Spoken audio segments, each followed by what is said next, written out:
Hello, welcome pen friends. Welcome to part 3 of me sharing with you my fountain pen collection.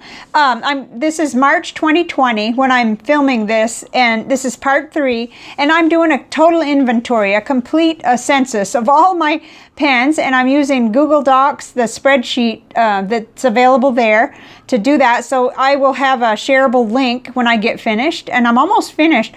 Toward the end of the video, we'll just peek in on how that's going. I'm really loving it because I can enter in all the information, where I got it from, who gave it to me by initial, things like that. And if I remember the cost, I put that in, and the colors, and it's just really nice to be able to alphabetize it and get it all organized. And it's a nice way to kind of uplift myself during such a stressful time too. So since everybody has, or not everybody, but many people have said they enjoyed seeing this, I'm going to continue. There'll be another part after this because I thought I could finish with part 3, but no, it won't work. What we're going to talk about today are 28 pens, and that'll bring us to a total of 77 that we've looked at in my collection. So first up are the 3 Moonman Minis, the Wancai Moonman Minis. I've got 3 of them and I love them. I have one of them, this green one, I've put a number 5 Goulet nib on, which is the Yo-Wo nib, and it's a nice broad nib and it really changes that pen nicely. And then right now at this moment, I still have the fine nibs on these 2. This one is really, let's look at this closer. This is my newest one of this. This is the all clear, the green swirl, and then this is the pink one. And there are at least, I think, 3 other colors out there too, but these are the 3 that I like the best. And I use them all the time. I've got 2 inked up now, and this one not right now. But I love how it screws to post and to cap, and it's just such a convenient size. I love putting those in my pocket. I ordered them from eBay. Now I see that you can get them on Amazon, and you can get them on GoldSpot too, and there may be other places.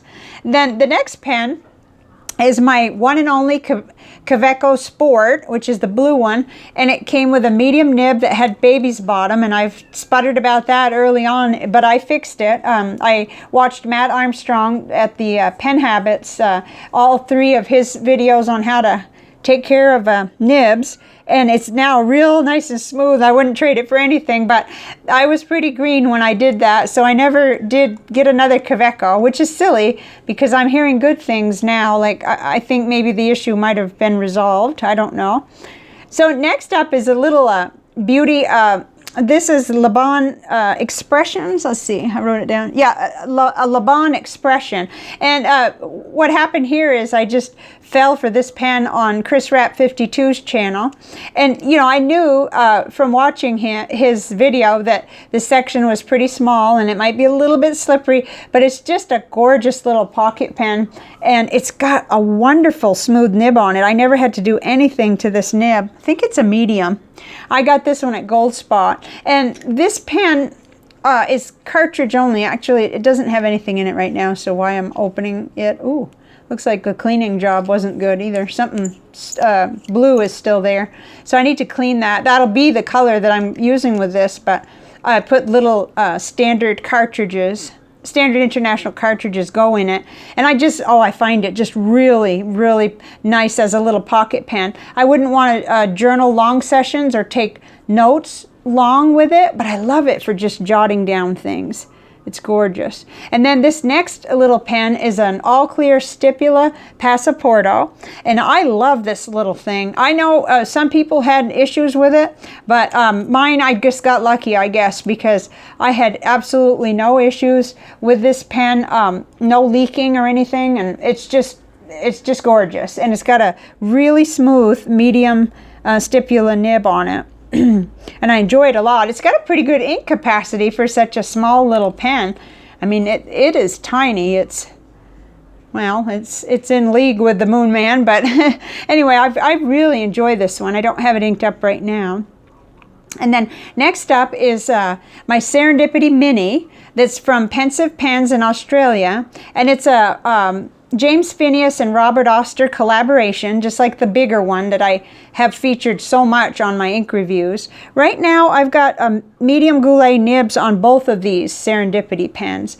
I just love that you can It is a dip pen, but it has the traditional fountain pen nib and feed, number 6. You can pull that out easily and switch it for any number 6 nib that you have, and you can easily dip and write. It'll write 3 pages worth of A5 if you dip it long enough.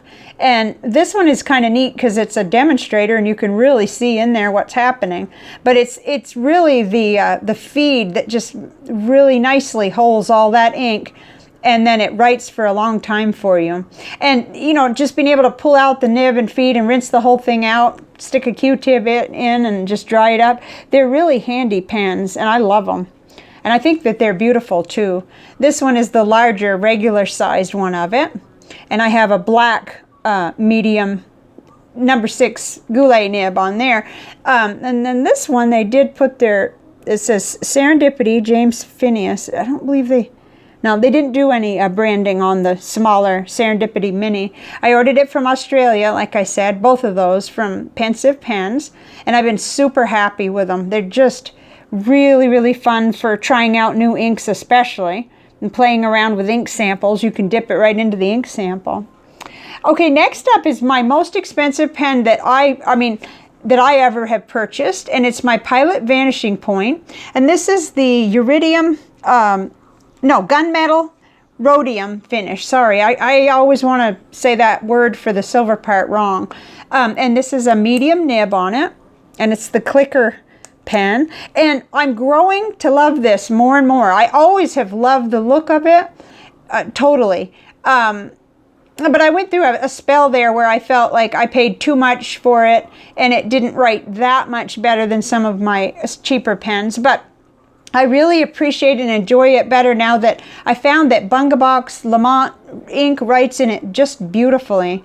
And this, you can use a cartridge in it, or you can use the converter, which doesn't hold much ink, but I do it either way. Mostly I use the converter and just, you know, realize that I have to refill it quite often. But I think it's a gorgeous pen. It was $148 though, and that's the most I've ever spent on a fountain pen. So, but it was income tax money, and I'm happy with the look of the pen and the way it's writing now. So. Okay, next up is the Conklin Duragraph Purple Nights, and it's a screw to cap. Cartridge has a cartridge converter in it, and it has a number 6 Conklin nib on it. I don't like that nib at all. It's only there as a placeholder because I play musical number 6 nibs throughout my Gen House and any other pens that take the number 6. I don't have, you know, I don't just keep buying the nibs. I do swap them out. So that's back on there just to hold it, just to be in there. And I find this a very beautiful pen. I just didn't like the nib that came on it. Not even after I smoothed it, I still didn't like it. But it is written really well with a medium Goulet nib, and there's more to come for me to try that out. Let's see, it has that little Conklin on the end. It's a mid-priced, and I may have talked about this. I don't think I did a full review on it, but I'll have to check because I can't even remember. And I like the pen. It's just not the one I reach for the most, especially since I got a prettier purple pen gifted to me. Okay, so next, this is the Noodler's Ahab in the Cherokee Pearl, and I really love this. I'm still getting used to the flex nib on it. I did switch it out last month for a broad number 6 nib, and it for some reason worked, even though I'm told that's probably not supposed to work. But anyway, this it just writes really wet, and it needs adjusting, and I'm the one. It's operator knowledge and experience that's needed. I actually did really well with this one, with Noodler's Black Swan and Australian Roses, on some really kind of a textured paper. And I'll try to remember what paper that was. It was something Lalo. It came in an ink flight, and that paper could take the amount of ink that comes out of this, and it looked really nice too. I wrote a lot of pen pal letters with that, but this always, because of the name, Cherokee Pearl, it always makes me think of Oklahoma. And I went to college for 2 years at Bacone College in Muskogee, Oklahoma. Before, it was a 4-year university or college. Now it's a 4-year. It was just 2-year then. And it was many people there, most people there were Native American. So I had a real adventure there and lots of fun. And I enjoyed art classes when I went there. Okay, this next pen was generously, actually I've got 3. These 3 at the end are my 3 vintage pens. And 2 of them were given to me by benefactors, different people that wanted to remain anonymous, you know. Okay, so this is a Reform. Let's see, I always mix up the numbers. 4328, and it's a 1960s pen with a piston filler. So let's see, it screws open, and then it has the little, you can't even see it, it's hidden, but I filled this and written with it with Diamine Amazing Amethyst, and it was gorgeous, and I can't wait to explore more inks. It's got the little Bock Nib on it. I'm thinking this is a medium, but I'm not sure, I'm not seeing that. It says 14K something, but it's really neat to have some vintage pens and to try them out because it's so totally new to me. But it's very classic looking. It's got the black and gold, and it's really special to me because of who gave it to me. So that's, and the same with this one here. But this is a totally different little pen. This is a pocket vintage pen. I don't know why I want to say that word that way. It's a Waterman's 52 lever fill. And oh my gosh, this makes the ink look so beautiful that it makes me understand why people go after these little, or these vintage pens. Oh no, I guess that's a stain on my hand. I was going to say, I know I cleaned this very carefully. I want to make sure I keep it in good shape.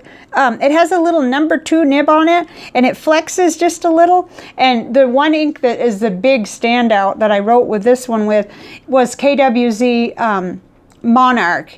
And so now I'm experimenting with Robert Oyster Burned Orange as an alternative to that. And I'm thinking, ooh, it's going to look nice, and why haven't I already tried it? But I will. And all this time at home is going to give me plenty of time for that. But isn't it neat? It's got the little, you could wear it on a little chain. I could literally wear this pen and write with it right at my desk, and it's very lightweight too. So I just feel so privileged. I wouldn't even know where to begin to look for something like this. This was benefactor number 2 that gave me this one. And then this pen I've done a whole video on. This is an heirloom from my family, and it says Roscoe G. Stoddard. This man was going to be my grandfather. Now I know how that sounds, but he was engaged to marry my grandmother, and he died very young. I think he was 29 or something like that. I'd have to refresh on my notes on all that. There are newspaper articles and all kinds of memorabilia, but he died, and my grandmother, you know, a couple years later did marry his brother. So I guess that's a weird way of me saying that, but it just, I feel so connected to him because he was dating my grandmother and engaged. They were engaged. So I have one of his journals, and I have his pen, and it came with a pencil too. Let me reach off. So this came to me because, well, so my grandfather had it, and then my father had it, and then my father passed it to my mother, and then my mother, I don't know, it went through my brother, and my brother knew that, you know, how much I love fountain pens and was getting into them. And so now it's with me, and it's got the little pencil too. They actually owned a little rural store in, say West Charleston. I hope I'm saying it right. I mix it up because there's West and East, and I'm usually wrong because I'm kind of dense that way. But this pen, the filling system is like a vacuum filler, and it doesn't really work, but it can be repaired, and it does work as a dip pen. But I went into all of that in the video. So it's got that beautiful Schaefer nib, and I've used it with Diamine Oxford Blue as a dip pen, and then carefully cleaned it after and so forth. But I think I will someday get this repaired because it would sure be nice to write with this pen. I don't think that my uncle got to write with it, you know, like very much, but the R is worn off a little bit, and who knows, we won't ever know. But anyway, there's a lot of family history there, and I can link that video for you. So the rest of the pens down here, there's 14 pens on this lower part.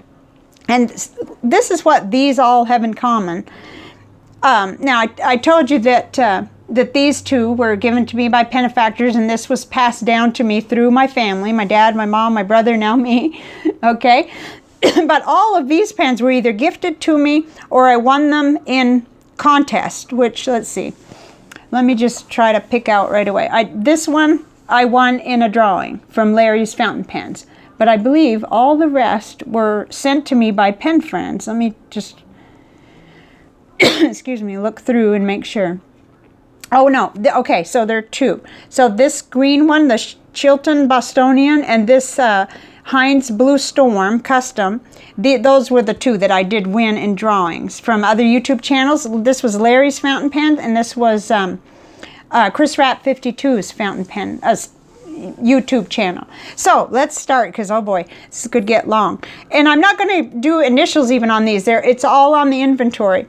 But just know that I thank each and every one of you, and this has given me a deeper appreciation for how so much of my collection is due to friends sending me these pens. So this is a Tombow Object with a medium nib on it. It writes really smooth. I did work on this nib, and I love how it writes. And right now it just takes a cartridge. I'm sure there's a converter for it, but I haven't used it with a converter. I've been just using like Kaweco cartridges. But it's a beautiful pen and a really pretty writer, and it's a workhorse, a nice hardy pen. And then this next one is the Retro 52 Tornado. It's got a stub nib on it. And the interesting thing about that is that the stub unit on this Tornado and the fine nib unit on this Heinz Custom Blue Storm, they're swappable. And I've done it, and I've had great success. So I'm not so limited as I originally thought I was with the fine nib on this. Anyway, that's been really wonderful. And it has a converter in it, and it's a metal pen, nicely balanced, and it's a real nice wet writer. It's a beautiful 1.1 stub on that. And then next up is the Pen BBS 308, and the beautiful, I think it's Purple Cloud. Let's see. I wrote some of this stuff down because I'm bound to forget. Well, I wrote down Purple Cloud anyway. Hopefully I'm right about that, but it is gorgeous purple. And it's got the fine nib on it. And I had this inked up for so long with Rohr and Klinger Cassia, and it was 100% every single time I picked it up. I began to look in there to see what did they do. It must be a nice liner because it never dries out. It needed to be cleaned because I just knew that for good pen maintenance I needed to, but it was still writing so well after several weeks. I don't even want to say how many. So it's not only pretty, but it's a really reliable pen. And then next up is a beautiful purple pen that it's my favorite purple pen right now. Of course, I love that TWSBI too, but this is just stunning, and it looks like a really expensive pen. And this is the Moonman M600S, and it came, I think, with a medium nib, I want to say, or a fine, but I switched it right away for that broad Yowo nib that came originally on the Serendipity, because that's what I want to see on this. I love seeing how the ink looks, and this is a pen that's way above its price category, if I'm not mistaken, is around $25, but it was a gorgeous gift for me for my 2-year anniversary of making YouTube videos. So very sentimental, along with all these pens, but that was just so neat. You know, I just can't, I'm speechless, really. Okay, now next, this was a pen friend that was a viewer, and I haven't seen him for a long time. I hope he's okay. If you're out there, I sure hope you're okay, and I've been thinking about writing or something. This is a Montblanc 145 Meisterstuck Classique with a medium gold nib. And it's slightly soft gold nib, and it's just a beautiful little pen, very classic and way above my price range. There's no way I could, yeah, but what a generous gift, and I've enjoyed it very much. I believe it was too small for the person, and it's just right for me because I have a small hand. Oh, Coco. I'm sorry, Coco. He's crying. I hope you can't hear him because it's pitiful.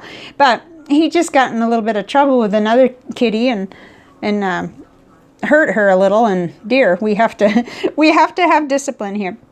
Okay, so next is the Heinz Blue Storm, and it's got this beautiful. Oh my gosh, it's just gorgeous. And it has the fine nib on it. And a, let's see, cartridge converter, of course. It's stunning. I mean, as far as looks, it's just the most unique pen in my collection, I think. And I've done a complete video on this. Of course, he's still making pens, gorgeous pens. Doesn't have a clip, but I don't need it. And I think it's 6 inches long, so it's my tallest pen. And then next is the Faber-Castell Loom that was gifted to me. And it's got an extra fine nib on it. I actually get along really good with it with like, well, especially with the darker, wetter inks. Like I had Noodler's to Heart of Darkness in it just a few days ago. And, but it's given me a chance to know what a loom is all about. And wow, I can't wait to get one with a broad nib. But this is a very smooth nib that didn't need anything, of course. It's a high quality nib. And it's been wonderful. And this is a pen friend that I write back and forth with all the time. And I'm way overdue to write to you. I'm sorry about that. I'm going to try to catch up. Okay, next is the Keiko Retro, which is a cute little hooded nib pen that I did a full review on, so I won't go on and on. But one of my pen friends that I write back and forth all the time sent me this one. It has got the unique little clip on it, and it's really nice. And it's a nice writer. Now this one, this is a shame because I haven't written with this yet, and I'm outing myself here, but this is a Nemesis Singularity, and let's see, fine nib, and I can't wait to try it now that I'm sitting here realizing, my goodness, Chris, you haven't even written with it yet. It'll be really fun. And I think Coral Acrylic, I wrote down Coral, so must be that's the color name of that one. And then, like I said, this one is the Chilton Bostonian, a Chinese pen that's a little older, I think. I don't know whether it's vintage, but definitely it's got the number 6 nib. I've swapped that nib out, I believe. I bet I shouldn't say that. But it's the beautiful green acrylic, and I won it in Chris Rapp 52's giveaway a long time ago, like at the beginning of my fountain pen adventure. Gorgeous. Okay, now this next one, the story with this is my pen friend sent it to me, and I've been meaning to ask her what it is because I don't know, but I can see that it has the brass cap, and it has a I think it's a fine nib, and it's got wood. It's got the wooden barrel, and it really feels comfortable to the hand. So, and it's unique. My husband noticed it right away and said, wow, that's pretty. So it's got the cartridge converter. I can't wait to learn more about this. Whoops. I'm beating on the converter. Oh, I see. It needed to be screwed on better. Okay. Probably had it on and off so many times looking at it. So this one, the Nemesis, and this one, which I think in the inventory I called it a brass pen or something, so I would remember which one I was referring to. It's gorgeous, and it looks like almost like cherry wood. I'm not sure. But, oh, that's pretty. So here we go with the next one, which I'm not sure I can even pronounce. Hope I'm holding it where you can see it. It's called Zenzoi, and I think this is rose gold, but it certainly looks it. It's pretty, and the cap pops off, and it's got, I'm gonna say, I don't know if that's ebonite. I think so. See, I've got something to learn about some of these pens, and it's gorgeous. It's like a lilac color with that rose gold. And that's going to be gorgeous. I mean, mercy. Very pretty. And then next is one that I've done a full review on. This is the Graf von Faber-Castell Ondaro. And it is with a fine nib. And it's got that unique shape. Whoops, and the finial has the, you probably see my camera and all my mess behind me. With a wooden barrel once again. It's just gorgeous. And I've written with this quite a lot. Yeah, this one has been inked up quite a bit. Let's see. It's got the cartridge converter in it. And it's given me a chance with these two pens to see, you know, what these nibs are like, which they're gorgeous. They don't need any work at all. Okay. And then next, and last but not least, is the Monteverde Invincia. And it's got this really unique pattern on the barrel. Let's see, I think it screws open, yeah. And I've written with this quite a bit, but I think not with this nib, because I believe I've had musical nibs with this nib too. But that doesn't mean I don't like this nib. I think what that means is I'm always looking for a medium or larger.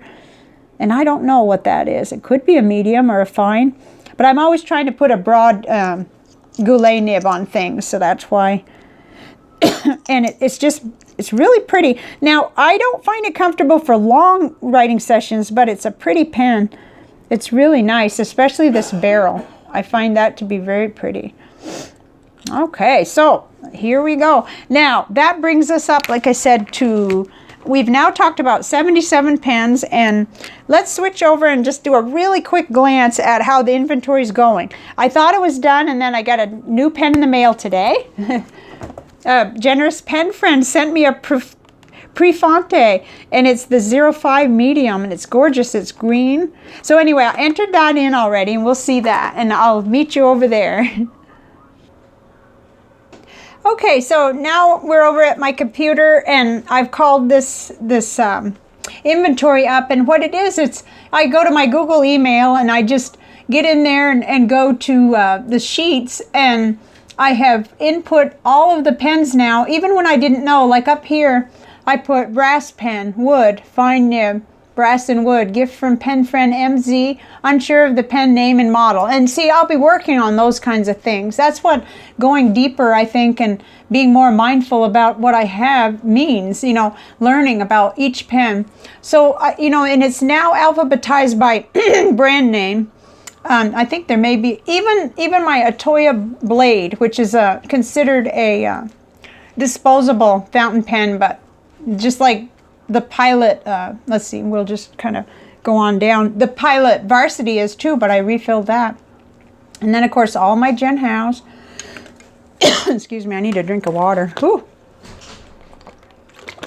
What I love about this is being able to put in the colors. Oh, if you could see around this desk, it's a good thing you can't. It's a little cluttery today, but I'm getting things done, so that's good. So all the Gen Hows with their descriptions and as much as I could remember about where I got them. And we go on down and we go to the... Okay, I've got an Indian pen. So next time it's going to be quite a cornucopia of pens, which part 4 should finish the video series. That was an Indian pen, 3 Kawecos, and on down. Let's see. And sometimes I really didn't know what it was, so I just wrote what was on the little pen. That's a little tiny pen that said Miffy's Garden, and it's a really cute little hooded nib. But let's go down to the number, because I thought that would be the startling part. Oh my goodness, 118. I don't know if you can see that right there. 118 fountain pens. But when you really look at it, I've done every single preppy. So I did all my varsities, my petite ones, my preppies. You know, it was like a total census of all pens. And I think that's good. I mean, it definitely has completely stopped me from thinking I need another fountain pen. So that's good. That's worth gold, right? And refer to the first video if you want to see kind of how I did this, because I don't think I have time to do it again. I'm almost at 30 minutes. But I just basically put the brand name, the model name, the nib size, and of course that changes. So I do hop around with nibs, but pretty much what was on it when I did the inventory, the color name, the source. And that's where I realized that when I get a moment here, I'm going to count all of where it was a pen friend and find out how many pens actually were given to me and that I won in drawings, because it's probably going to be pretty stunning. It's, you know, I've got some awfully generous friends, and I appreciate each and every one of you. But I wrote notes, and sometimes the notes are weird, but the notes can help me know what I need to do. Excellent writer, piston fill, issues with cap leakage. Oh, that's that Fountain Pen Revolution Jayapur. Yeah, beautiful pen, and it really writes good too. So that's something I need to look into to see if it's me, if I can fix it. You know, all kinds of odd notes. That's what I like about being able to do this sheet, but now I'm just rambling. So I know I'm doing this because a lot of folks have mentioned they want to do it too, and I highly recommend any kind of inventory you can do. But with this many, this has made it very, very convenient. I did not have to input them in any order. I just input them, and then I came back in and just like did this. And then I went up here and I went data, sort by column A to Z, and then it just put it in alphabetical order for me, which, you know, and those of you who work with spreadsheets are like, duh. But for me, that was like a miracle of modern science. So here we go. So I'm going to let you go now because I've gone way over what I wanted to do. And thank you so much for joining me. This project is uplifting me a lot. I am going to admit I have a lot of nerves over what's going on, and yet, you know, who doesn't, right? So we just need to get through it, and I don't think it's obscene at all to have a little fun. We have to attend to the serious stuff, and we have to do our part, but we probably owe it to each other to have a little fun every day too, so that we can stay positive and keep the energy of the world positive. So I'll see you on the next video. I'm excited to pull together all the rest of the pans and show them to you. Bye for now.